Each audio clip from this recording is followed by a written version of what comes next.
Have you ever talked to someone who nods at all the right moments, but somehow you can feel they're not really with you? They mirror your expressions, they echo your words, they make you believe they get you, but deep down, something feels off. It's like speaking into a hallway that gives your voice back, but emptier. Like they're collecting your emotions, not connecting with them. You walk away wondering, why do I feel unheard when they agreed with everything I said?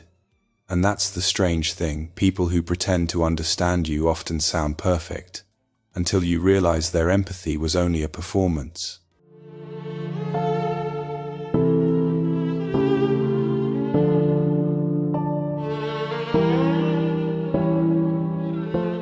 They pretend to understand you, not because they truly see you, but because imitation is their easiest mask. People like this study your tone, your rhythm, your wounds, and then mirror them back to you as if it were empathy. They speak in soft agreement, nod at the right moments, and repeat your words like they were their own thoughts. It feels comforting at first, almost intimate, like finally someone gets you without judgment, without distance. But their understanding is shallow. It's performance, not connection. They use your emotions as a script, your stories as a blueprint, and your vulnerability as a doorway. They aren't listening to feel what you feel. They're listening to learn how to move around you.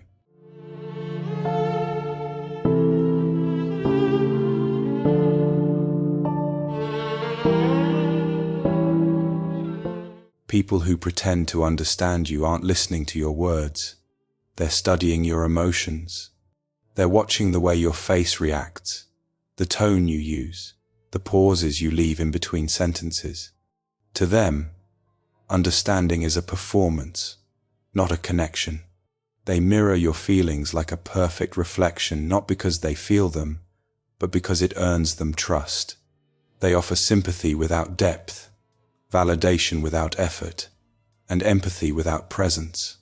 It's emotional currency, spent only when it benefits them. Psychologists call this selective empathy, the ability to appear compassionate only when it serves a purpose. It's not real care. It's a strategy, a subtle manipulation that makes you open doors they never planned to walk through. And the more you reveal, the safer they feel, because knowledge gives them control.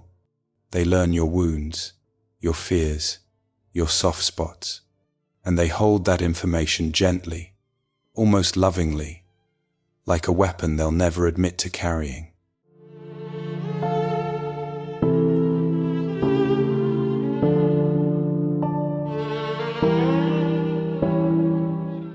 When you deal with people who pretend to understand you, something inside you slowly begins to fracture.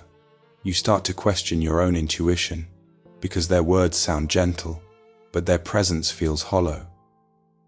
They mirror your emotions so well that you mistake imitation for connection.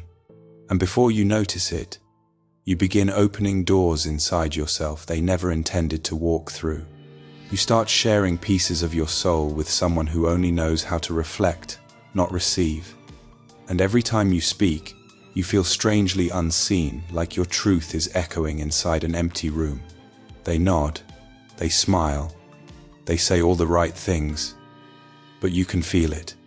The absence, the disconnect, the performance, and this confusion slowly becomes exhaustion. Because you keep trying to explain yourself to someone who only listens to maintain the illusion of closeness. Their validation feels warm for a moment, and then suddenly cold, like a touch that retreats the second you lean into it. Over time, you begin to shrink emotionally, doubting whether your feelings are too much or whether your needs are unreasonable. You feel guilty for wanting to be understood, guilty for noticing the gaps, guilty for sensing the truth behind their empathy, and that guilt becomes the leash that keeps you in the dynamic. You don't realize it at first, but their false understanding traps you in a cycle where you give more, reveal more, feel more, and receive nothing real in return. You think you're building a bond, but you're actually pouring depth into a container that cannot hold anything real.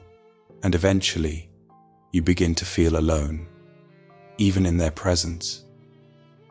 That is the quiet damage, the subtle erosion, the emotional hunger that grows in the silence between their words. You walk away from every conversation feeling lighter in the wrong places, heavier in the ones that hurt, because being almost understood is sometimes more painful than being ignored.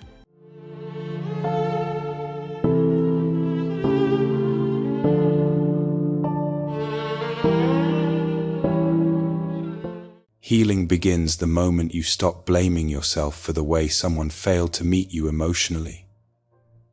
You start to realize that their understanding was never real. It was a reflection, not a connection. And reflections can look honest, even when they have no depth. Awareness is your first boundary. The moment you recognize the difference between being heard and being mirrored, you reclaim the space inside you that you kept giving away. You begin to understand that you were not asking for too much, you were simply asking the wrong person. And slowly, something shifts. You start speaking less to be understood and more to be authentic. You stop explaining yourself to people who only listen for their own comfort. You begin to guard your inner world with a quiet, steady strength, not out of fear but out of clarity. You learn that real connection doesn't come from perfect responses or comforting phrases.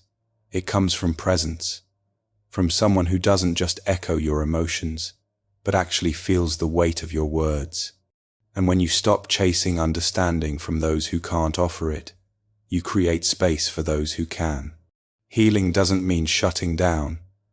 It means redirecting your energy toward people who meet you with substance instead of performance. It means honoring your intuition when it whispers, "This doesn't feel real." It means stepping out of emotional hunger and into emotional honesty. You begin to trust your own perception again. You begin to feel grounded in your truth, and you understand that being misunderstood by the wrong person is far less painful than being half understood by someone pretending to care. Awareness frees you. It softens the guilt. It restores your self-respect, and it reminds you that you deserve connection that is sincere, not simulated.